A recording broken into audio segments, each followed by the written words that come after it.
ঢাবির সূর্য সেন হলে 15ই আগস্ট উপলক্ষে DJ party. Dhaka বিশ্ববিদ্যালয়ের মাস্টারদা সূর্য সেন হলে 15ই আগস্ট উপলক্ষে ডিজে পার্টির উদযাপন করেছে শিক্ষার্থীরা। এতে আশেপাশের হলগুলো থেকে শিক্ষার্থীরা মিছিল নিয়ে যোগদান করে। বুধবার প্রথম প্রহর থেকে এ চিত্র দেখা যায়। সরেজমিনে দেখা যায় ঢাবির সূর্য সেন হলের গেটে ডিজে পার্টি হচ্ছে। সেখানে সাউন্ড মাইক দিয়ে উচ্চস্বরে বিভিন্ন হিন্দি গান বাজাতে দেখা যায়।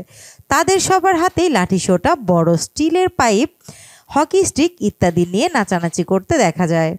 এর পাশে বাস্কেটবল মাঠে শিক্ষার্থীদের আরেকটি অংশ বারবিকিউ পার্টির আয়োজন করেছে। এছাড়াও 11টা 45 বঙ্গবন্ধু শেখ মুজিবুর রহমান হল, মুক্তিযোদ্ধা জিয়াউর রহমান হল, বিজয় 71 হল, কবি জসিমউদ্দিন হল থেকে লাঠি সোটা, বড় রড, হকি স্টিক, স্টিলের পাইপ ইত্যাদি নিয়ে মিছিল করতে দেখা যায়। হলপাড়া থেকে মিছিল নিয়ে ক্যাম্পাসের ভিসি চত্বর, মুক্তি ও গণতন্ত্র তোরণ হয়ে টিএসসি থেকে পুনরায় ভিসি চত্বরে ফিরে আসে। এছাড়াও ক্যাম্পাসের অন্যান্য হলগুলো থেকে খণ্ড খণ্ড মিছিল বের হয়ে আসে। মিছিলে ডাইরেক্ট অ্যাকশন, খুনি হাসিনার বিরুদ্ধে ফাঁসি ফাঁসি ফাঁসি চাই, খুনি হাসিনার ফাঁসি চাই, ডাইরেক্ট অ্যাকশন, ছাত্রলীগের বিরুদ্ধে হই হই রই রই, ছাত্রলীগ গেল কই, ছাত্রলীগের কালো হাত ভেঙে দাও গুড়িয়ে দাও ইত্যাদি স্লোগান দিতে দেখা যায়। স্নিগ্ধা আখি, নতুন সময়, ঢাকা।